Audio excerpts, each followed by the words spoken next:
everybody, Suzanne Kellner-Zinck from Dunning Vision's Hypnosis. Today, we're going to talk about how to have better communication with people, because the one thing that I hear consistently and constantly, both over the internet and when I speak to people back in the United States, because I don't live in the United States and haven't for almost 6 years now, is that people are getting into arguments with practically everybody with whom they interact. Not because they're necessarily looking for an argument, but because people are so on edge these days for so many reasons. The economy, although we're told it's doing better, people are still struggling really hard just to make ends meet, meaning just the basics: food, clothing, rent, mortgage payments, car insurance, etc., gasoline. And we've also been fed a lot of garbage through our lifetimes, which, if we live in a different place, perhaps we'd have totally different understanding of what we're supposed to be doing in this life than maybe perhaps the place in which we were actually born. And I've learned this through living in many different cultures over the previous few years of my life. It's been rather eye-opening, to tell you the truth. Where I live in Albania, families work together really hard, they get along, and they truly care more about their family members than probably anybody else other than maybe their really close friends. It's a true community, sort of like what you used to have in America when I was a child. And I don't know, our mothers used to be stay-at-home moms. They hang out with the neighborhood parents and they talk and play games and do whatever it is that they would do over tea and cookies, whatever, back in the day. And that's all lost. So I wanted to talk about how we could go about communicating better so that we could have a better quality of life and not have so much disruption to our emotional energy, constantly arguing with other people. Because too often, that includes our own family members, including our spouses, if we have them, or partners. So the first rule I'd like to bring up would be one that is being stated as a story from many, many years ago, where I learned something like really important. So one of my best friends had a wife. And I said had because, unfortunately, he has passed away and they were divorced many years before this happened. But in the day, they were married. And she used to call me up, or I'd call her, or whatever. And we'd have conversations. And she started giving me a litany of problems that she was having within the marriage. And I, being a person who works in mental health and deals with people with these problems all the time, started giving her some advice. To which she said, "I don't want your advice, Suzanne. I just want to vent. I'm pissed off and I just want to vent." So from that point forward, I learned to ask people, do you want my input or you do just want to vent? It's made life so much easier. Because some people just need to vent, and that's okay. And if you're their friend, or someone who you say you care about, that's what they need. The other thing you can do if someone is speaking to you is just ask them what they need from you at that particular time. And if you can fulfill it, great. If not, just let them know. And that's all there is to it.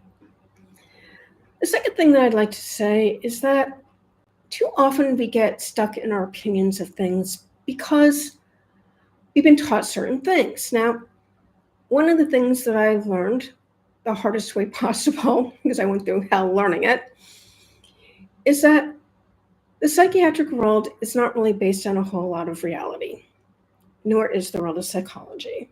Yes, they spew their theories, they have their so-called medications, many of which since 1999 have not really been tested fairly or written about fairly in the so-called medical journals, which is very sad because it makes it very hard for anyone, including the doctors, to know what to prescribe. And so just the medication for mental health, it's medications for everything. As you see, many meds are put out there and they're taken off the shelves because they find that they're causing all kinds of negative health problems. It's a reality that we live in. But in the day, I really believed in this stuff. And I learned, because I was not getting any better, and that I also had a very serious problem. Well, it could have been a serious problem if it wasn't caught in time, where I was taking medication that was detoxified through my kidney for over a decade, and my kidneys were slowing down the detoxification. And if that was allowed to go on, I wouldn't have any kidneys. But luckily at that time, I had a psychiatrist who was willing to listen to me and immediately discontinued that medication, found something else. And within a month or so, I had a very deep intervention scheduled to be done with Tad James. Actually, it was for months later, but it so happened things aligned so I could do it a lot quicker, which is really good because he's the one who actually helped me to never need medication or psychologist again in my life, using timeline therapy to help me with this problem. Where I learned how one of my colleagues would state, hypnosis is not magic, but it certainly is magical. And I would include neuro-linguistic programming with that, because it was certainly a neuro-linguistic programming technique that helped me to get rid of this problem that I had that was ruining my life for a good 20 years before I got chemically stabilized. And then, of course, we had the other problem I just mentioned. So I was awakened to some really hard and necessary truths that many times the so-called professionals with their fancy licenses really don't know what the hell they're talking about. They have limited means because they've been indoctrinated into a certain way of thinking, and that certain way of thinking is not helping their patients, not as much as they could be. Which brings me to another idea here. You know, in America, the most important thing, it seems, is to have more material possessions than anybody else in the world. That's how you prove yourself to be successful. And this actually came up in a very interesting, shall we say, discussion post in my doctoral program in psychology, where one of my classmates had written in her discussion post about success. And I called her out on that because success, to me, is not necessarily about attainment of material goods and a ton of wealth. To me, success is helping my kid clients overcome their problems while they're still kids so they can go on and have amazing lives moving forward, no longer having suicidal ideation or worse, or killing themselves solely with anorexia, etc. So we need to understand the context of what we're saying with the words that we use. And this is like really important because too often the context of what we are saying gets lost in the interpretation. So circle back and ask the person what they mean by that particular word or phrase. Because it may be that you don't agree, and that's okay, because you have a different way of looking at the same idea that they're talking about, but with a new perspective, because you're not using the same context. Next, and this is something I get stuck in all the time, and I never learn. You'd think at this late date I would. But there's some people out there who will argue every single point that you make, even though they're arguing against themselves when you take all the points together. And this happened to me in a conversation I had with a very young, shall we say, overly confident, ignorant, brand new so-called entrepreneur. And basically what happened in this conversation was, and I won't give you the whole conversation, but I'll give you the points where he contradicted himself. At one point he said that he was getting into doing the back end of website programming, even though he had on his tag for the work he did, SEO. And when I told him that would be a really good idea, he said, well, I don't think I want to do that. What I think I want to do is I'm working on getting a degree in translation so I can translate Spanish to English. I said, that's a really great idea. There's a lot of people who need to be able to do that. And I know for me, I can't learn foreign languages, so that's a really good thing to get into. To which he said, well, there's a lot of competition, so maybe it's not the best thing. And then he went on to say the third thing that he was working on was to get his licensure for selling insurance. To which I said, there's a lot of competition. You see that right here in Alignable, which is where we met. Alignable, where a bunch of small businesses get together online to network with one another. He said, well, there's competition everywhere. Do you see the problem with the way that this guy was talking? He was doing what we call in neurolinguistic programming, mismatching. Go against everything, arguing. And I'd get into arguments with him. And I didn't need to go there, Just go, yeah, whatever. And just let it go. It's a much better way to go. You don't waste the emotional problems that go into it because you're not arguing with somebody who's making no sense in the first place.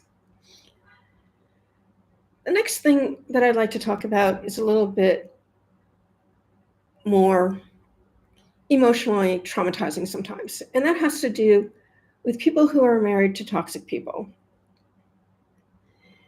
And I'm working with a gentleman right now who is in a very toxic relationship. And the reason I say this is because this woman cannot give this man any credit for anything he does, even if it's amazing.